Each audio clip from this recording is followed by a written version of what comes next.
Bonsoir, plutôt bon après-midi à la ville de Mulhouse et à ses communautés pour un événement exceptionnel, car aujourd'hui, la ville de Mulhouse, la bibliothèque municipale, ont le plaisir d'accueillir Claudie Aigneret.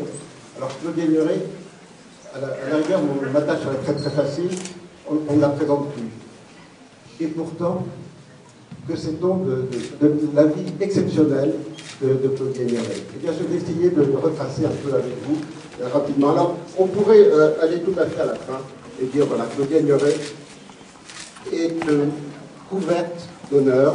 Elle est membre de beaucoup d'organisations scientifiques, de plusieurs académies, etc. Mais je crois que ce n'est pas ça le plus important. Claudie Aigneret a aussi participé à beaucoup d'ouvrages. Elle est extrêmement connue aussi pour d'autres raisons que je vais rapidement rappeler ici.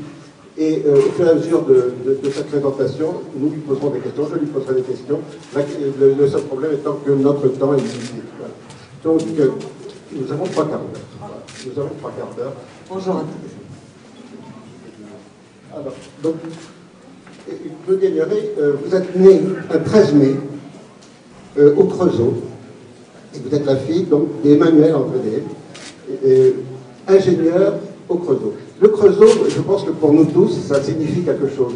C'est à la fois une histoire industrielle, une histoire minière, le symbole aussi d'une cité en crise, d'une région en crise. Et vous avez grandi là-dedans de façon extrêmement brillante, puisque vous avez eu le bac à 15 ans. Voilà.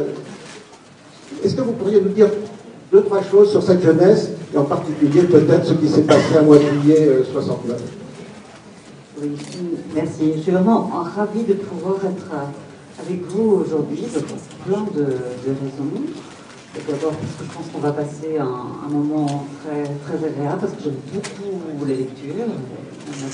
Ma fille avec moi, Carla, qui doit déjà être en train de regarder des livres, j'étais comme elle à son âge. Et j'y suis restée très très fidèle, donc je suis toujours heureuse de m'associer à ces manifestations où, grâce au livre, on arrive à voyager, à avoir son imaginaire qui peut se développer, trouver d'autres pistes que celles parfois un petit peu compliquées du quotidien. Donc j'ai beaucoup lu quand j'étais jeune. Pour aller plus loin que ce que vous avez dit, je suis née un 13 mai 1957, je n'avais pas osé déclarer là. Et j'aime bien dire 57 parce que 57, c'est la date du premier Spoutnik, qui était lancé après mes ateliers. Et puis 57, c'est aussi le traité de Rome, début de la construction européenne. Donc je suis née avec l'étoile de l'Europe et l'étoile du spatial au-dessus de la tête. C'est un petit peu ce qui caractérise ma carrière jusqu'à aujourd'hui et ce qui m'a donné du plaisir dans la vie. Alors j'étais une petite fille d'une famille de 3 enfants, avec une sœur un peu plus grande et un frère un peu plus jeune. Dans une famille très sportive avec un père rugbyman. C'est vrai que j'ai passé beaucoup de week-ends sur les stades de rugby. Moi, j'étais moi-même gymnaste de compétition, ce qui m'a sûrement donné une bonne condition physique pour ensuite aller un petit peu plus loin dans ma carrière de cosmonaute, qui nécessitait une bonne condition physique. Et j'ai vécu effectivement dans cette ville du Creusot, qui était l'empire Schneider. Alors, je suis allée à l'école Schneider, je suis allée à l'hôpital Schneider, je suis toutes les églises étaient donc vraiment effectivement une ville un petit peu particulière où chacun se sentait faire partie d'une communauté très, très proche.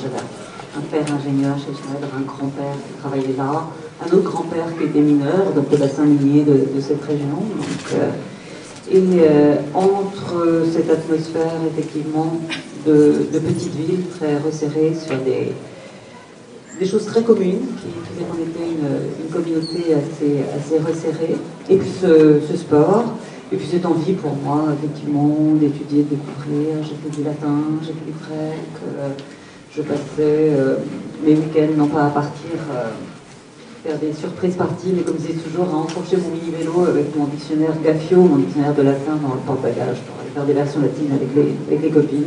C'est un petit peu particulier. Mais j'avais ce grand plaisir à découvrir dans la lecture, dans le sport, donc avec d'autres gens autour de moi, que ce soit la famille ou les amis des équipes sportives. Et puis un grand plaisir à chaque fois m'étonner de ce qui m'entourait. C'est vrai que J'ai toujours une partie de ma famille, ma mère est toujours au Creusot, j'y vais de temps en temps.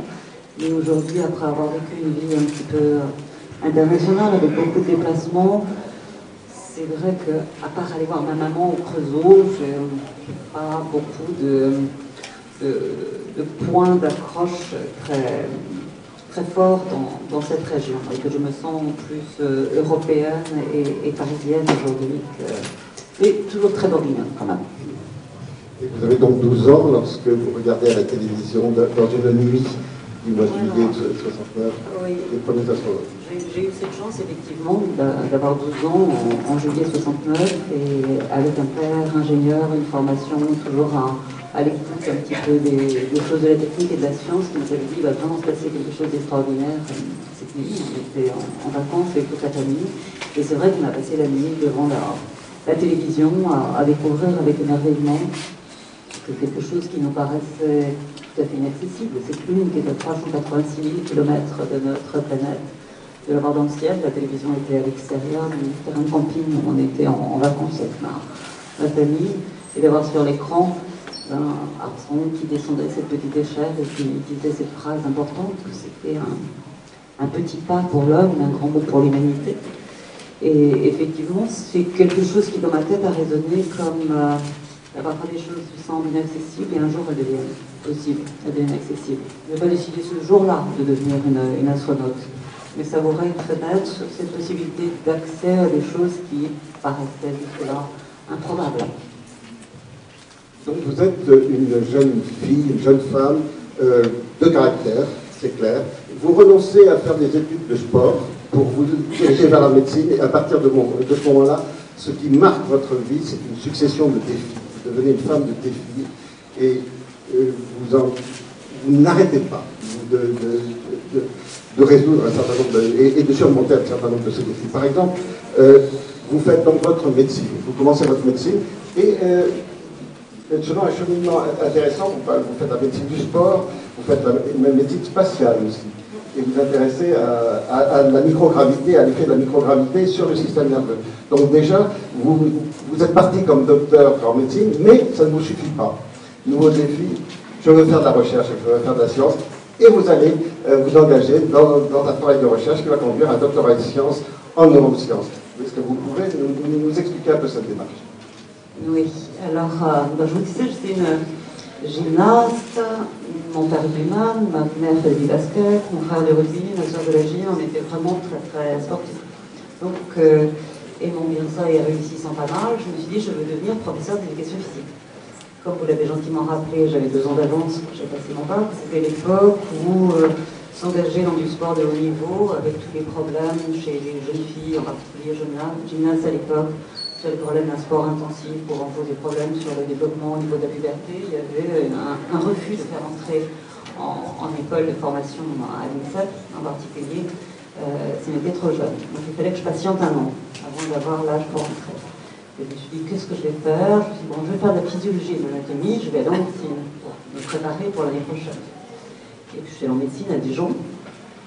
Et c'était le début de ce qu'on appelle le numerus clausus, c'est-à-dire une sélection importante parce qu'il y avait trop de médecins à l'époque, donc on resserrait l'entrée en première année. Et j'ai terminé major de ma promotion. Et là maintenant on m'a demandé, bon, est-ce que tu veux pas quand même continuer médecine, ou est-ce que tu veux vraiment faire un prof de gym? J'ai dit bon allez, je continue médecine, puis on verra bien après, je peux toujours devenir médecin rééducateur. Je suis devenue médecin rhumatologue, puisque ma formation est d'être rhumatologue. Parce que c'est vrai que je me suis intéressée au fonctionnement du corps dans ses limites de sportif. Et puis j'ai eu envie de m'intéresser au fonctionnement du corps qui souffrait, qui était douloureux. Et puis j'ai rencontré un professeur de rhumatologie dans mes premières études de médecine à Dijon qui m'a passionnée. C'est souvent comme ça, ces rencontres avec des gens qui vous passionnent, donc j'ai choisi de faire rhumatologie. Nous vous redonnons maintenant le contrôle de votre appareil de télévision jusqu'à la prochaine émission de... Le furet mulhousien, oui.